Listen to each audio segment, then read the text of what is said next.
누가복음 10장 38절로 42절의 말씀을 가지고 좋은 마음으로 시작했을 텐데 라는 제목으로 하나님의 말씀을 증거하겠습니다.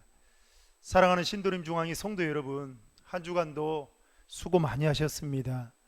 오늘 우리가 함께 모여 예배를 드리지는 못하지만 예배를 드리는 그 현장 가운데 하나님이 함께 계심을 믿으시고 오늘 예배를 통해서 또 말씀을 통해서 하나님이 주시는 그 참된 은혜와 또 기쁨과 평안과 위로를 함께 경험하는 귀한 시간이 되기를 주님의 이름으로 축복합니다.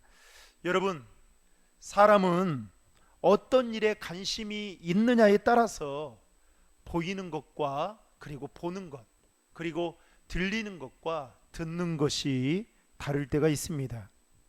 혹시 지금 여러분에게 제일 많이 보이거나 아니면 제일 많이 듣는 소리가 있다라고 한다면 어쩌면 여러분이 그것에 제일 많은 관심을 갖고 있다라고 생각해도 결코 틀리지 않을 것 같습니다. 오늘 말씀은 이것을 잘 보여주는 두 인물에 대해서 소개하고 있는데요, 특별히 마르다 마리아 이 두 자매였습니다. 오늘 말씀을 전체적인 분위기를 통해서 추정해 볼 때 마르다는 언니였고 마리아는 동생이었던 것 같습니다. 특별히 언니 마르다는 굉장히 적극적이고 그리고 외향적이고 활동적인 반면에 동생 마리아는 내성적이면서 조용한 성격의 소유자였던 것 같습니다. 말하자면 마르다는 무엇을 해도 늘 열심과 열정으로 발벗고 나설 정도로 열성파였던 반면에 동생 마리아는 조용한 사색가에 비유할 수 있을 것 같은데요, 따라서 마르다 마리아는 자매였지만 기질적으로는 상당히 다른 자매였다라는 것입니다. 오늘 말씀은 예수님께서 제자들과 함께 길을 걸어가다가 베단이라는 마을에 들어가시게 됩니다. 이때 마르다가 예수님과 제자들을 자신의 집으로 초청을 하게 됩니다.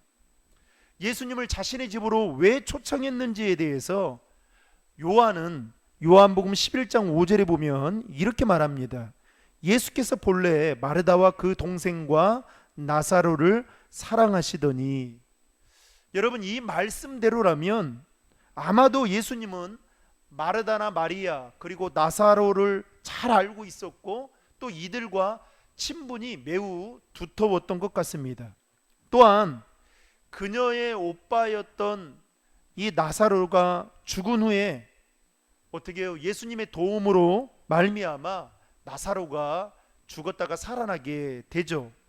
그리고 동생 마리아 같은 경우는 예수님의 몸에 향유를 부은 그 사건이 요한복음에 기록되어져 있습니다. 어쨌든 마르다 가족은 예수님에 의해서 특별한 사랑과 그리고 은혜를 받은 것만큼은 틀림없는 일이었던 것이죠. 이런 배경으로 전제로 한다면 마르다가 적극적으로 예수님을 초청하는 것은 어쩌면 당연하고도 이해할 만하다는 것입니다. 그런데 오늘 본문을 보면 예수님을 자신의 집으로 초청했던 이 두 자매에게 문제가 발생하게 되었다는 것입니다.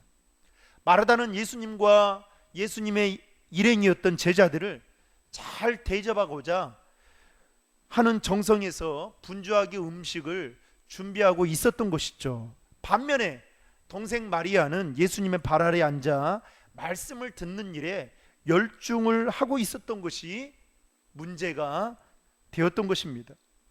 무심한 마리아에 대한 마르다의 불평이 터져 나오게 되면서 순식간에 그 집안의 분위기가 싸해지게 되었던 것이죠.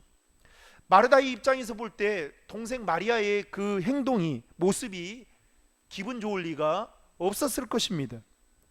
자기는 손님 대접을 위해서 그렇게 애쓰고 있는데 동생 마리아는 편안히 예수님의 발 앞에 앉아 말씀을 듣고 있는 그 모습이 마르다의 눈에는 동생 마리아의 모습이 매우 이기적으로 보였을 것입니다. 이에 대해서 매우 화가 났던 것이죠. 그래서 마르다는 예수님께 다가와서 40절에 보면 이렇게 말합니다. 주여, 제 동생이 저한테만 일을 떠맡겼는데 왜 신경도 안 쓰십니까? 저를 좀 거들어 주라고 말씀해 주십시오. 여러분, 마르다의 원망과 불평은 너무나도 당연해 보였습니다. 당시 고대 근동 지방에서는 손님 한 대는 아주 유별났다고 하는데요, 이 유대 사람들은 귀한 손님이 자신의 집에 내방할 경우에 정성을 다해서 최고의 대접을 해드려야 한다라고 믿고 있었습니다. 그런 점에서 보면 예수님과 그의 제자들까지 포함하게 되면 최소한의 13명이 마르다의 집에 오게 되었던 것이죠. 그러니까 여러분, 사실상 마르다의 혼자의 힘으로 13명이나 되는 사람들을 접대한다는 것은 너무나도 벅찬 일이었을 것입니다. 그런데 이 벅찬 일을 감당하고 있는 이 마르다와는 달리 마리아는 예수님의 발 앞에 앉아서 예수님의 말씀을 듣고 있으니 그 모습이 마르다의 눈에는 좋게 보일 리가 없었던 것입니다. 아무튼 예수님을 초청한 일로 인해서 갑자기 고요했던, 조용했던 마르다 마리아 이 가정에 평지풍파가 일어나게 되었던 것입니다. 여러분, 분명히 마르다는 처음에는 좋은 마음으로 자신의 집에 예수님과 제자들을 초청했을 것입니다. 또 좋은 마음으로 음식을 정성껏 잘 준비해서 접대해 드려야겠다라는 마음이 마르다 마음 안에 많았을 것입니다. 그래서 그 일을 시작했을 것입니다.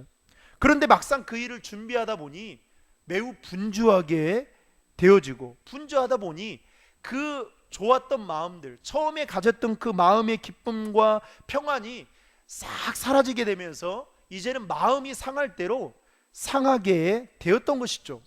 결국 좋은 마음으로 시작했던 그 일은 이제 마르다에게 있어서는 불편한 마음으로 바뀌게 되면서 그 불편한 마음을 마르다는 예수님께 불만과 불평이 섞인 말로 예수님께 나아가서 말을 했다라는 것입니다.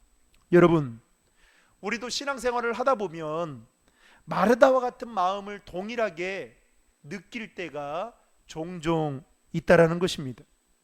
교회 일을 하는 데 있어서 처음에는 은혜를 받아서 자원하는 마음으로 시작을 하게 되죠. 그래서 그 일을 하게 되면 때로는 그 일 때문에 힘들 때도 있어요. 그리고 교회 일과 내 개인적인 일이 중복이 되면서 갑자기 한치의 여유로움도 없이 바빠지게 될 때가 생길 겁니다. 처음에는 교회 일을 시작할 때 그저 기쁘고 감사한 마음으로, 몸은 힘들어도 마음은 그렇게 기쁘게 그런 일들을 시작했는데 어느 순간부터 내 일과 교회 일이 겹치게 되고 또 나만 일하는 것 같다라는 생각이 들게 되면서 어떻게 해요? 마르다와 같은 마음을 우리도 품을 때가 있다라는 것이죠. 교회 안에 사람들이 많은데 왜 내가 그리고 혼자서 이렇게 애써야 되는가 라는 생각을 가질 때도 있고, 왜 나만 이렇게 수고해야 되지? 왜 내게는 이런 보상이 없는 거지? 왜 사람들은 내가 하는 거에 대해서 안 알아주지? 이런 마음들이 생기게 되면서 처음 가졌던 그 좋은 마음들이 싹 사라지게 되더라는 것입니다. 아마도 마르다도 동일하게 왜 나 혼자만 이렇게 땀을 흘려야 돼? 라는 생각을 가졌을 것입니다. 그러다 보니까 마르다는 분주함으로 인해서 그 평정심, 그 좋았던 마음, 기쁜 마음, 평안의 마음들이 싹 사라지게 되었던 것이죠. 오늘 말씀을 통해서 마르다 마리아 이 두 자매의 모습을 살펴보면서 우리에게 주는 하나님의 은혜가 무엇인지 저는 함께 여러분들과 그 은혜를 나누고자 합니다. 첫째는 마르다 마리아 이 두 자매는 서로 간의 초점이 달랐다는 것입니다.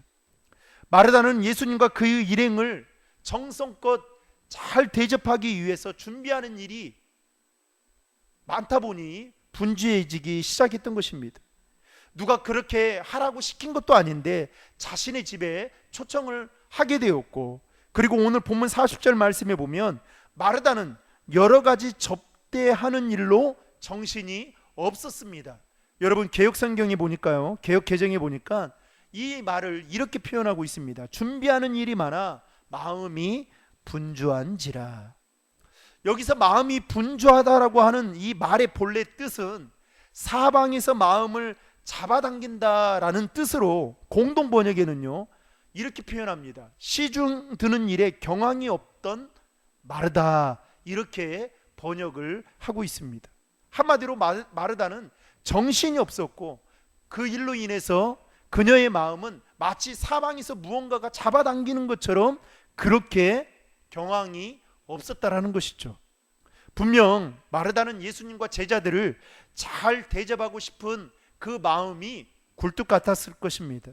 그런데 준비하는 일이 많다 보니까 마음 먹은 대로 준비가 잘 되지를 않는 것이죠. 그러니 매우 마음이 속상했을 것입니다. 그런데 그 옆에 보니 마리아가 예수님의 발 앞에 앉아서 말씀을 듣고 있었던 것입니다. 자신을 도와주면 얼마나 좋을까요? 자신을 도와줘도 분주할 판인데 예수님의 발 앞에 앉아서 말씀을 듣고 있는 거예요. 마르다가 볼 때 동생 이 마리아의 모습이 정말 철없는 행동처럼 보였을 것입니다. 아마도 마르다는 마리아와 눈을 맞추면서 빨리 나오라는 신호를 보냈을 것입니다. 그러나 동생 마리아는 계속해서 그 자리에 앉아 있었던 것이죠. 그때 참다 못해 마르다가 할 수 없이 어떻게 하느냐, 헛기침을 하는 거죠. 헛기침하는 겁니다. 그러면서 어떻게 해요? 신호를 마리아가 들을 수 있도록 헛기침을 하면서 계속 신호를 보내는 거죠. 그런데 마리아가 아무런 반응이 없는 겁니다. 그러니까 마르다가 너무 이건 안 되겠다 싶어가지고 이제는 손을 흔들면서 동생 마리아에게 오라고 아마 손짓을 했을 것입니다. 그런데도 불구하고 오늘 39절 말씀에 보면 마리아는 예수님의 발 아래에 앉아서 말씀만 듣고 있었던 거죠. 여러분, 마르다 마리아 이 두 자매에게서 이런 모습이, 서로 다른 모습이 나타났던 이유는 기질적인 차이도 있었겠지만 더 중요한 것은 서로 간의 초점이 달랐기 때문이라는 것입니다. 다시 말해서 마르다는 예수님을 잘 접대하는 일에 초점을 맞추고 있었다면 마리아는 예수님의 말씀을 듣는 일에 초점을 더 크게 맞추었던 것이죠. 이 말은 곧 마르다는 일 중심에 초점을 맞추었다면 마리아는 예수님과 관계 맺는 관계에 초점을 맞췄던 거라 말할 수 있는 것입니다. 여러분, 그만큼 초점이 중요하다라는 것입니다. 여러분, 요즘에 나온 최신형 핸드폰들을 보면 참 다양한 기능들이 많이 탑재되어 있는 것을 보게 됩니다. 그 중에서도 카메라의 그 핸드폰 중에 가장 많이 사람들이 사용하는 그 기능이 하나 있는데요, 그게 바로 핸드폰 기능인 거죠. 그래서 요즘 핸드폰에 탑재되어 있는 카메라 기능들이, 화소가 정말 우리가 생각하는 그 이상의 화소들로 일반 카메라 못지않은 화소들이죠. 그런데 여러분, 사양이 높은 핸드폰의 카메라의 기능을 가지고 있다 할지라도 중요한 것은 사진을 여러분 잘 찍으려면 어떻게 해야 될까요? 여러 가지 원인들이 있겠지만 여러 가지 사진을 잘 찍기 위해서는 기술들이 필요하겠지만 그 중에서 가장 필요한 기술은 뭐냐? 사진을 잘 찍기 위해서라면 초점을 바로 목표물에 잘 맞추어야 한다라는 것입니다. 목표가 정해졌으면 사진을 잘 찍으려면 각도도 중요하겠지만 여러분, 초점을 잘 맞춰서 찍는 것이 좋은 사진을 찍을 수 있는 비결이라는 것이죠. 그렇지 않으면 사진은 절대로 잘 나올 수가 없는 것입니다. 화소가 높은 카메라라 할지라도 초점이 맞춰지지 않으면 절대로 사진은 잘 나올 수가 없는 것이죠. 여러분, 비단 사진만 그럴까요? 우리의 모든 삶에 있어서도 초점을 바로 맞추는 일이 참으로 중요합니다. 오늘 우리가 본문을 통해서 보았듯이 마르다 마리아는 서로 다른 점이 많았지만 한 가지 일치한 점은 둘 다 예수님을 사랑한 자매였다는 것입니다. 그러나 예수님을 기쁘시게 하는 일에 있어서만큼은 차이가 있었는데 그 차이는 바로 초점이 서로 달랐다라는 것이죠. 사랑하는 성도 여러분, 예수님의 관심은 마르다처럼 뭔가 눈에 보이는 어떠한 성과나 업적을 내는 것에 기뻐하는 것이 아니라, 거기에 관심을 두는 것이 아니라 마리아처럼 예수님과 관계 맺는 일, 다시 말하면 말씀에 집중하는 일에 예수님은 더 관심이 많으시다라는 사실을 명심하시길 바랍니다. 여러분, 이 세상을 살아가면서 해야 될 많은 일들 때문에 정말 우리가 초점을 맞춰야 되는 일, 다시 말하면 본질을 붙잡아야 되는데 그 본질을 놓치서는 안 된다라는 것이죠. 그렇다면 그 본질은 무엇일까요? 바로 마리아가 집중했던 예수님과의 관계, 그리고 하나님의 말씀을 귀 기울여 듣는 것이 바로 우리가 신앙생활 하는데 또 우리 인생의 본질이라 말할 수 있다라는 것입니다. 그래서 누가 뭐라 해도 여러분, 이 세상의 본질은, 아니 우리가 영원히 놓지 않고 살아가야 될 것은 바로 예수 그리스도와 하나님의 말씀임을 믿으시길 바랍니다. 그게 바로 본질이라는 것이죠. 그래서 여러분, 마태복음 4장 4절에 보면 뭐라고 말합니까? 사람이 떡으로만 사는 것이 아니요 하나님의 말씀으로 산다라고 말씀하고 있지 않습니까? 그 진리의 말씀처럼 마리아와 같이 하나님의 말씀이 진리이자 본질임을 알고 거기에 초점을 맞추며 살아가는 저와 여러분 모두가 되시기를 주님의 이름으로 축복합니다. 둘째로, 마리아가 마르다보다 더 좋은 것을 택했다라는 것입니다. 마르다는 예수님을 접대하는 일로 분주하고 있을 때 동생 마리아의 모습을 보고 매우 화가 났습니다. 그래서 잔뜩 불만이 가득 찬 마음으로 예수님께 나와서 마리다가 뭐라고 이야기를 하냐면, 내 동생에게 예수님 뭐라고 말씀 좀 해주셔서 저를 좀 도와달라고 그렇게 좀 해주십시오 라고 말을 하죠. 그때 예수님께서 마르다에게 말씀하시는 내용이 41절과 42절에 나오는데요, 우리 다 함께 같이 읽겠습니다. 주께서 대답하셨습니다. 마르다야 마르다야, 너는 많은 일로 염려하며 정신이 없구나. 그러나 꼭 필요한 것은 한 가지뿐이다. 마리아는 좋은 것을 선택했으니 결코 빼앗기지 않을 것이다. 여러분, 예수님의 말씀이 마르다의 입장에서 보면 굉장히 서운하고 섭섭하게 들렸을 것입니다. 마르다가 이렇게 생각했을 거예요. 아니, 지금 내가 누구를 위해서 이렇게 분주하게 음식 준비를 하고 있는데 예수님께서 땀 흘리는, 주방에서 땀 흘리면서 지금 음식 장만을 하고 있는 내 모습을 이렇게 보고 있는다면 이렇게 말씀하실 수 있는 건가? 라는 생각이 들었을 것입니다.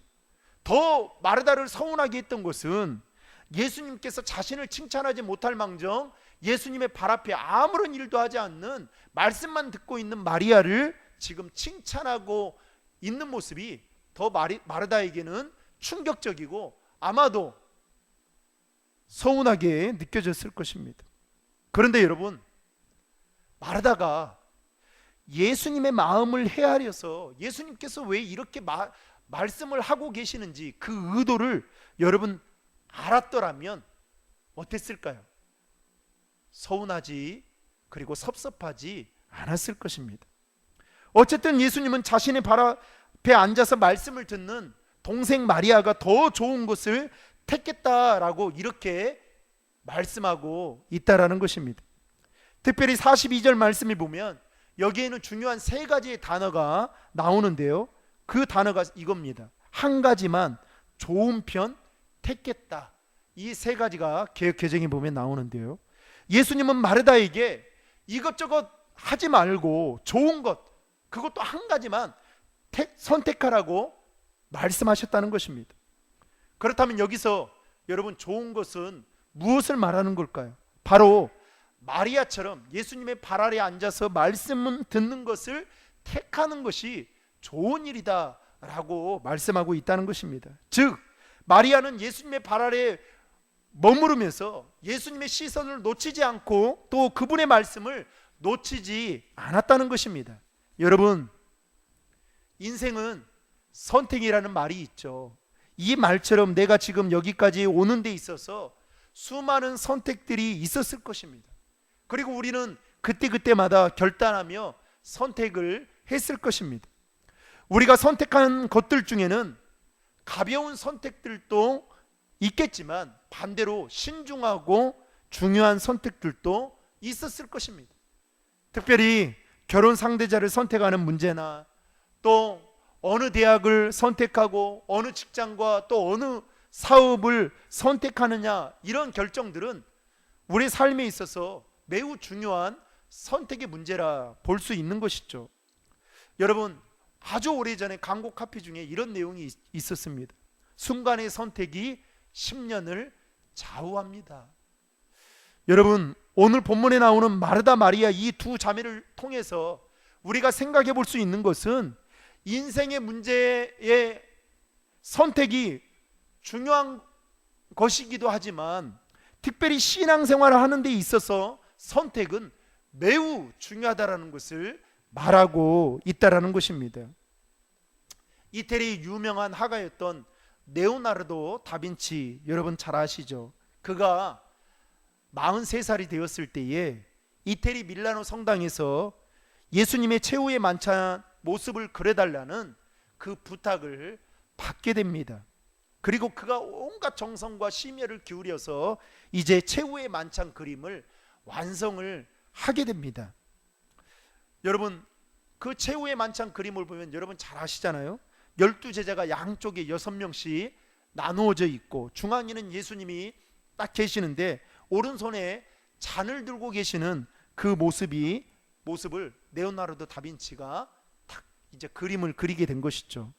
그리고 이 그림을 그리자마자 그 그림의 평을 듣고자 이 다빈치의 가장 친한 친구를 불러서 그림을 보여주면서 평가를 요청을 했습니다.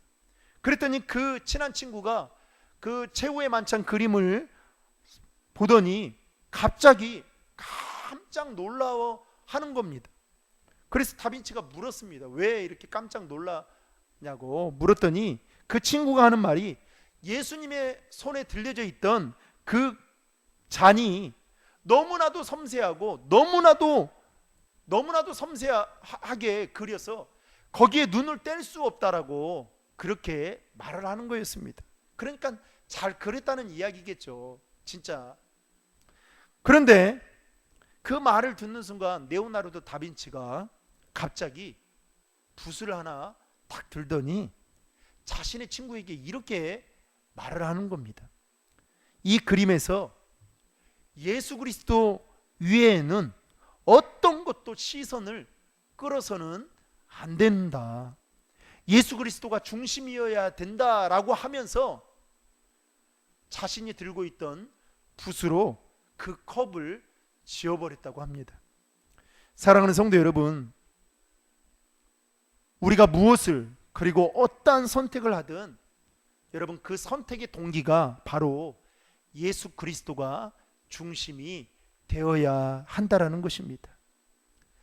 마르다 마리아 이 두 자매는 예수님을 사랑하고 예수님과 친분이 두터워서 자신의 집에 초청했지만 결국 마르다는 일에 초점을 맞추었고 마리아는 예수님과의 관계 맺는 일, 말씀을 듣는 일에 초점을 맞췄던 것입니다. 마르다는 예수님보다 자신이 준비해야 될 그 일이 조금 더 크게 보였던 것이죠. 결국 예수님은 마리아가 한 일을 칭찬하면서 마르다에게 많은 일보다도 네가 한 가지만 좋은 것에 택하면 좋겠다, 예수님은 그렇게 마르다에게 말했던 것입니다. 사랑하는 신도림 중앙의 성도 여러분, 이번 한 주간 우리의 삶의 초점을 오직 예수 그리스도께만 맞추고 주님이 원하시고 주님이 기뻐하시는 여러분 지혜로운 선택을 함을 통하여 주님이 기뻐하시는 삶을 살아가는 저와 여러분 모두가 되시기를 주님의 이름으로 축복합니다.